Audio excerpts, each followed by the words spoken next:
Next topic आता है हमारे पास में डिस्कस करने के लिए, दैट इज रिप्रोडक्टिव हेल्थ। ये टॉपिक हम बेसिकली बेटा स्टडी क्यों कर रहे हैं, क्योंकि जो एवर इंक्रीजिंग पॉपुलेशन है उसको स्टॉप करने के लिए इंडिया के अंदर 1951 के अंदर जो है ना वो कुछ प्रोग्राम्स जो हैं वो स्टार्ट किए गए थे, और उन प्रोग्राम्स को जो है ना वो फैमिली प्लानिंग प्रोग्राम्स जो है वो बोला गया था। लेकिन आजकल हम लोग इन प्रोग्राम्स को जो है वो क्या बोलते हैं, reproductive child health care programmes बोलते हैं, या इसको हम लोग जो है ना वो शॉर्ट फॉर्म के अंदर RCI that is reproductive child health care programmes भी जो है वो बोल सकते हैं।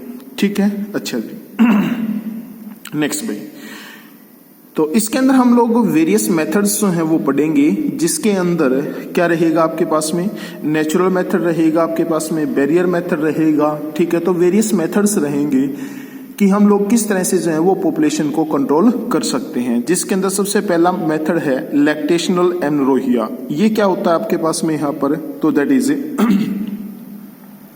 लैक्टेशनल मतलब कहीं ना कहीं जो है वो ये मिल्क से जो है ना वो संबंधित है। ठीक है, मिल्क से जो है वो रिलेटेड है। तो क्या रहेगा इसके अंदर, तो दैट इज जब कभी भी कोई भी एक फीमेल ने मान करके चलते हैं हम लोग कि आज एक बच्चे को जन्म दिया है, ठीक है, वो अगले 6 महीने तक जो है वो प्रेग्नेंट नहीं होती है यदि वो अपने बच्चे को दूध पिलाती है।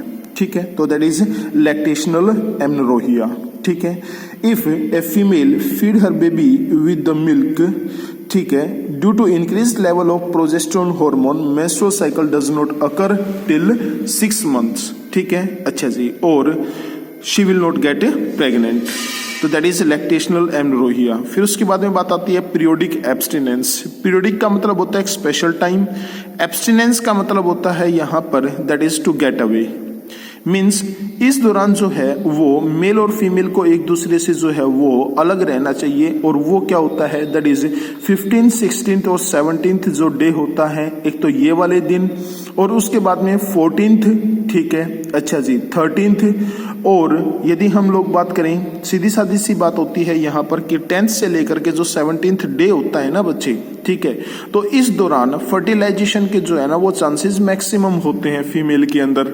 ठीक है, इस दौरान जो है वो दोनों को एक दूसरे से अलग रहना चाहिए। Coming next to barrier method. ये बैरियर मेथड जो है ना वो किस प्रिंसिपल पर काम करते हैं, तो ये ओवम और स्पर्मेटोजोआ को जो है वो मिलने नहीं देते हैं। ठीक है, फर्टिलाइजेशन नहीं होने देंगे, तो दैट इज एग्जाम्पल के अंदर आता है कॉन्डोम्स। कॉन्डोम्स जो होते हैं वो पतली रबड़ के जो है वो बने हुए होते हैं, और मेल के अंदर उसके पेनिस को और फीमेल के अंदर जो है ना उसके सर्विक्स और सर्विकल कैनाल को जो है वो कवर करने का काम करेंगे। ठीक है, हिंदी के अंदर जो है ना वो हम लोग बेसिकली कॉन्डोम्स को क्या बोलते हैं, निरोध। ठीक है, जो कॉन्डोम्स फीमेल के द्वारा जो है वो यूज किए जाते हैं उन कॉन्डोम्स को बच्चे क्या बोला जाता है, फेमिडोम्स बोला जाता है। ठीक है, अदर एग्जांपल्स हमारे पास में बैरियर मेथड के कौन कौन से हैं, तो that is diaphragm, cervical cap, volt. ठीक है, अच्छा जी, और ये सभी जो है ना वो रबर के जो है वो बने हुए होते हैं, और सिर्फ फीमेल के द्वारा जो है वो यूज किए जा सकते हैं। Coming next to IUDs. IUDs जो है वो इनको हम लोग बोलते हैं इंट्रा यूट्राइन डिवाइसेस, मतलब ये यूट्रस के अंदर जो है इनको हम लोग रखेंगे, और जब तक कि फीमेल प्रेग्नेंट नहीं होना चाहती है तब तक इनको जो है वो यूट्रस गर्भ के अंदर जो है वो रखा जाएगा, और जैसे ही वो प्रेगनेंसी यदि चाहेगी तो उस समय जो है वो इन मेजर्स को हम लोग जो है वो बाहर निकाल देंगे। ठीक है, इसके अंदर जो है ना वो मोस्ट डिस्कस्ड एग्जांपल होते हैं, that is copper T, copper 7, प्रोजेस्टासर्ट, LNG 20। ठीक है, किस प्रिंसिपल पर काम करते हैं ये, तो that is it does not allow meeting of spermatozoa and ovum. ठीक है, नेक्स्ट भाई, कॉपर टी जो होती है, ठीक है, वो कॉपर की बनी हुई होती है और टी इसकी शेप होती है। ठीक है, इसके अंदर सबसे most discussed example copper T ही बनता है बच्चे। ठीक है, कॉपर टी हम लोग इसको बोलते क्यों हैं, तो कॉपर टी जो है ना वो कॉपर की बनी हुई होती है, टी इसकी शेप होती है। ठीक है, किसी भी क्वालिफाइड डॉक्टर या नर्स के द्वारा जो है वो यूट्रस के अंदर ये जो है वो रखी जाती है, ताकि क्या हो, यहाँ पर फर्टिलाइजेशन न हो। एक्चुअली कॉपर्टीज जो है ना वो काम कैसे करती है, तो दैट इज ये फैगोसाइटोसिस करवाती है किस चीज का, स्पर्मेटोजोआ का। अच्छा जी, फैगोसाइटोसिस का मतलब क्या होता है, फैगो का मतलब होता है खाना, साइटोसिस मतलब सेल को, ठीक है। मीन्स स्पर्मेटोजोआ जो एक सेल होता है, ठीक है, उसको खाने का जो है वो काम करती है, पहली बात। दूसरी बात है ये स्पर्मेटोजोआ की मोटिलिटी को जो है वो क्या कर देगी, डिक्रीज कर देगी, जिसकी वजह से टाइम के ऊपर स्पर्मेटोजोआ जो है वो ओवम तक जो है वो नहीं पहुंच पाता, जिसकी वजह से फर्टिलाइजेशन जो है वो नहीं होने देती है। यदि फर्टिलाइजेशन हो भी जाए तो ये क्या काम करती है, दैट इज कॉपर्टी जो है वो यूट्रस का जो एनवायरनमेंट होता है ना उसको इतना ज्यादा होस्टाइल बना देती है कि वो इम्प्लांटेशन के लिए ठीक नहीं होता है, जिसकी वजह से इम्प्लांटेशन नहीं होगी, और इम्प्लांटेशन नहीं होगी तो वो फीमेल जो है वो प्रेग्नेंट नहीं होगी। आगे भी फिर हम लोग बात करते हैं टैबलेट्स की, ठीक है। तो टैबलेट्स के अंदर जो है वो क्या रहेगा, तो that is they either does not allow ovulation और does not allow implantation. For example that is unwanted 72, ठीक है, आई पिल, ठीक है, उसके बाद में दैट इज सहेली। सहेली को जो है ना, ठीक है, वो कहाँ पर जो है वो डेवलप किया गया है, Saheli has been developed at CDRI that is central drug research institute, Lucknow के अंदर जो है वो किया गया है। अच्छा जी, इसको जो है वो 7 दिनों के अंदर जो है वो एक बार लेने की जरूरत होती है।